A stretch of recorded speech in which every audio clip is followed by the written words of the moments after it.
नमस्कार, हमारा नाम है समरीन और आपने देखना शुरू कर दिया है लाइव सिटीज।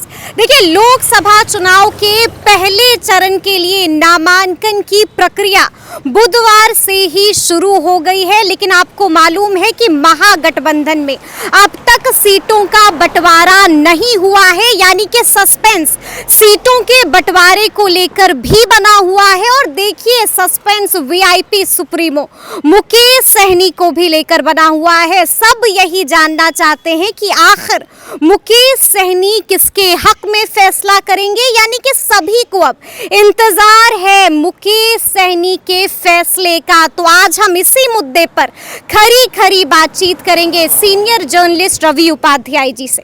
सबसे पहले बहुत शुक्रिया। आपका भी शुक्रिया जी। रवि जी, सबसे पहले तो हम आपसे जानना चाहेंगे कि मुकेश सहनी अब तक कोई फैसला क्यों नहीं कर पा रहे, देरी की वजह क्या है? देखिए, मुकेश सहनी को चाहिए अपने लिए और अपनी पार्टी के जो उनके जुझारू सिपाही रहे हैं, जो कार्यकर्ता हैं, उनके लिए 3-4 सीट चाहिए। उसी लिए वह एनडीए में भी इतने दिनों तक देखा कि झोल झाल होता रहा।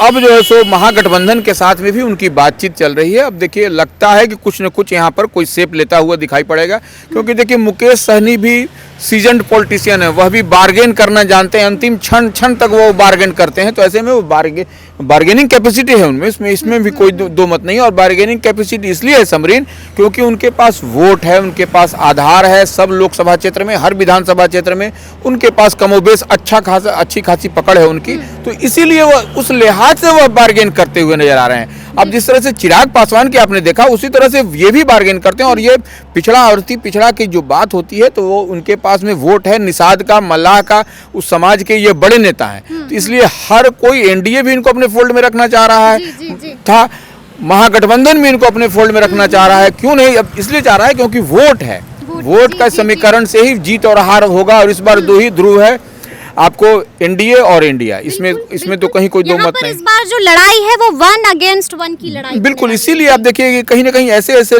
लोग जो के पास में थोड़ा सा भी आधार है, थोड़ा सा भी वोट का प्रतिशत उनके पास दिखाई, वह एनडीए भी उनको अपने पाले में करने की कवायद में लगी हुई है, और जो है सो महागठबंधन भी। तो ऐसे में कोई जो है सो इस तरह के तुरुप के कार्ड को माने जाया नहीं जाने देना चाह रही है। इसीलिए इन लोगों का जो है सो इम्पोर्टेंस बना हुआ है अंतिम क्षण तक। ठीक है, लेकिन अभी आपने देखिए बड़ी बात कह दी है। आपने साफ कह दिया कि मुकेश सहनी को 4 से 5 सीटें चाहिए। और देखिए रवि जी, एक और चर्चा है पॉलिटिकल कॉरिडोर्स में, कहा यह जा रहा है कि मुकेश सहनी ने 24 घंटे का वक्त मांगा है लालू प्रसाद यादव से। सबसे पहले तो हम आपसे जानना चाहेंगे कि इस खबर के पीछे की सच्चाई क्या है? क्या वाकई लालू प्रसाद यादव से सहनी ने 24 घंटे का वक्त मांगा है? देखिए, निश्चित रूप से 24 घंटे का वो वक्त के इस लिहाज से कि वह भी अपने जो उनके जो लड़ाका हैं जी, वह उनसे भी बात करेंगे। अपने भी जो थिंक टैंक है उनसे भी बात करेंगे। वन मैन तो आर्मी नहीं है ना मुकेश सहनी, उनके पास भी वो कार्यकर्ता है, उनके पास भी उनका थिंक टैंक है। तो वह सबसे बात करेंगे, उसके बाद जो है सो जो आएगा। इसीलिए वो 24 घंटे की बात हो रही है कि 24 घंटे का मोहलत लालू प्रसाद से लिया है, लालू प्रसाद ने भी उनको दिया है। तो यह कहीं ना कहीं अंदर खाने में है यह बात। मतलब आप कह रहे हैं कि बातचीत जो है वो 80% हो चुकी है? बिल्कुल, निश्चित रूप से बातचीत है। अब जो है सो, और उनका देखिए एक सवाल वहाँ पर भी पेच है, फंसता हुआ है, निषाद आरक्षण वाली बात। तो वो जो मंडल कमीशन में जिस तरह का स्पेस दिया गया था निषाद को, वह दिखाया गया, वह लालू प्रसाद को उन्होंने बताया। लालू प्रसाद भी उससे कन्विंस्ड हैं कि उस बात को हम कहेंगे, उस बात को उठाएंगे। वो निषादों के आरक्षण की जो बात है वह तो मुकेश सहनी के लिए सबसे बड़ी बात यही है कि निषाद आरक्षण की ही बात हो। तो इस पर कहीं ना कहीं वो दिखाई पड़ रहा है कि वो अब पॉजिटिव होते हुए दिखाई पड़ रहे हैं। लालू जी पॉजिटिव होते हुए दिखाई बिल्कुल पॉजिटिव होते हुए दिखाई। अच्छा, हम आपसे जानना चाहेंगे, आपने अभी कहा कि 4 से 5 सीटें मुकेश सहनी को चाहिए ही चाहिए। वो 4 से 5 सीटें कौन है रवि जी, जिस पर नजर गड़ा कर बैठे हैं मुकेश सहनी? देखिए, एक तो उनको पहले आरा चाहिए। अच्छा, आरा चाहिए। हाँ, वो रिटायर्ड आईपीएस अधिकारी हैं उनकी पार्टी में, वो डीके सिंह, वो इसी तरह का नाम है, वो रिटायर्ड आईपीएस अधिकारी हैं। आरा से उनके लिए चाहिए, जनरल सेक्रेटरी भी हैं उनके पार्टी के, संभवतः उनके लिए चाहिए। उसके बाद कटिहार चाहिए, कटिहार भी चाहिए, कटिहार खुद के लिए चाहिए। वो मुकेश सहनी जो सन ऑफ मल्लाह जिनको जाना जाता है, वह लड़ेंगे कटिहार से, तो वो कटिहार उनके लिए चाहिए।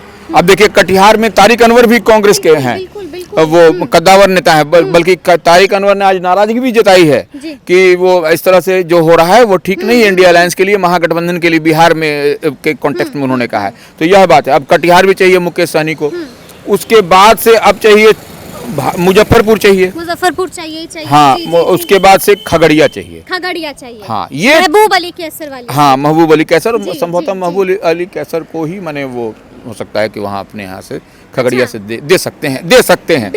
मतलब ये बड़ी बात आप कह रहे हैं कि महबूब अली कैसर मतलब पारस गुट से तो ऐसे ही छोड़ दिया है उन्होंने, चिराग के साथ आ गए हैं। अगर यदि खगड़िया इनके पास मिलती है महागठबंधन इंडिया अलायंस में मुकेश सहनी को, तो वहाँ से वो महबूब अली कैसर को भी संभवतः वो मिलेगा, उसमें कहीं कोई दिक्कत नहीं है। अच्छा, तो मतलब ये कुछ सीटें हैं जिस पर नजर गड़ाकर बैठे हैं मुकेश सहनी, लेकिन देखिए इस फहरिस्त में एक आपने जो जिक्र किया वो है वो जी, ये बताइए। झारखंड का चतरा भी है। अच्छा, झारखंड का चतरा भी हाँ, चाहिए। जी। झारखंड का चतरा, तो वो ऐसे में क्या हो गया, उनके पास हो गया आरा, हाँ, कटिहार, मुजफ्फरपुर और जी, खगड़िया। खगड़िया। यह 4 सीट बिहार में चाहिए, 1 सीट झारखंड में चाहिए। झारखंड में भी चाहिए। हाँ, 1 सीट झारखंड में भी चाहिए, अच्छा। क्योंकि वो झारखंड में भी उनका जनाधार है मुकेश सहनी का, तो वो अपनी पार्टी का विस्तार करना वहाँ चाहते हैं, और देखिए हर नेता चाहता है। जी। तो अब आपने जिक्र किया कि कटिहार भी चाहिए, और आपको मालूम है कि अगर महागठबंधन में 2 सीटों को लेकर जोर आजमाइश हो रही है, पेच फंस रहा है, तो उसमें से 1 सीट बेगूसराय है तो दूसरी सीट है कटिहार। और अब मुकेश सहनी भी दावेदारी कर रहे हैं कि हमको भी चाहिए, कांग्रेस भी कह रही है हमको भी चाहिए, लालू जी कह रहे हैं हम देंगे। कटिहार के बारे क्या में होगा? कटिहार के बारे में समरीन एक लाइन में हम समअप करेंगे। ठीक है। कटिहार के बारे में कहा जाता है ऊपर अल्लाह नीचे मल्लाह।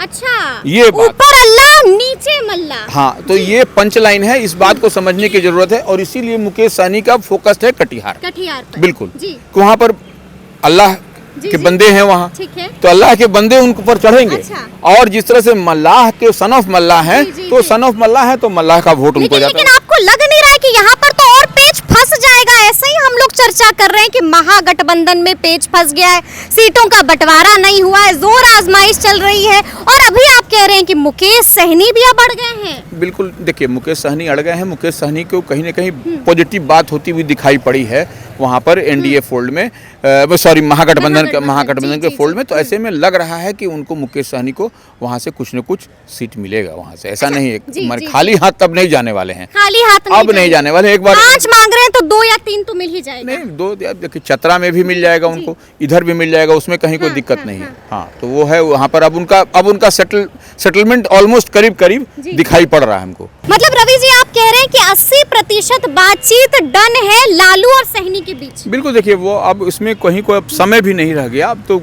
उल्टी गिनती शुरू है, नॉमिनेशन स्टार्ट है फर्स्ट फेज का, तो ऐसे में अब समय कहाँ है। इसलिए अब ये लोग भी तुरंत समअप करना चाह रहा है, बंद करना चाह रहा है कि सो दैट कि अब जितना लंबा होगा ना, उतना जो है सो हर अलायंस में आपको, not only in Mahagathbandhan India alliance, वो एनडीए में भी जितना लंबा होगा उसमें पेच फंसता जाएगा।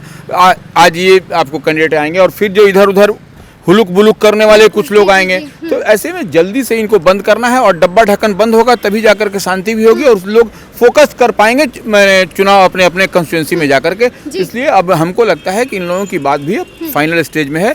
हमको लगता है आज रात तक, कल तक इन लोगों का बड़ी बात आप कह रहे हैं। पहले भी हमने बताया था कि 24 घंटे का वक्त लिया है सहनी ने, और आप कह रहे हैं कि आज रात तक तस्वीरें साफ हो जाएंगी, अब उसमें कहीं कोई शक शुबा नहीं रहेगा। लेकिन रवि जी जो समझ में नहीं आ रहा है, वो समझ ये नहीं आ रहा है कि एनडीए से क्या आपत्ति हो गई, क्या हो गया ऐसे, वहाँ पर कहाँ ऐसा पेच फंस गया जो बात बन नहीं पाई सहनी की एनडीए में।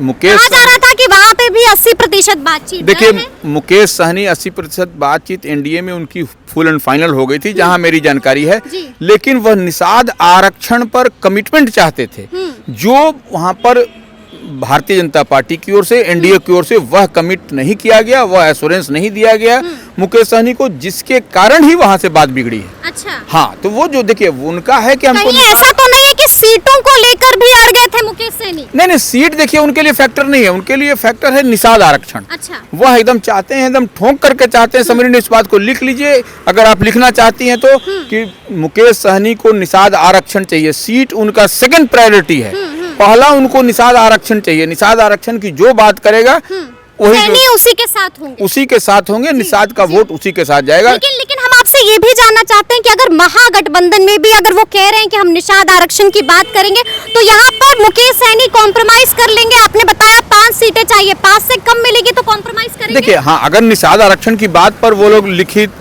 या आश्वासन दे देते हैं, पुख्ता आश्वासन, ठोस आश्वासन अगर यदि मिलता है उनको, तो निश्चित रूप से महागठबंधन के साथ वो रहेंगे। वो 24 घंटे का समय आप देखिएगा कि ये पूरा हो जाएगा। अच्छा, मुकेश सहनी का महागठबंधन में आना कितना फायदेमंद हो सकता है महागठबंधन? देखिए, निश्चित रूप से मुकेश सहनी का महागठबंधन में आना हमको लगता है महागठबंधन के लिए कितना निश्चित रूप से हर असेंबली सेगमेंट में वोट है समरीन।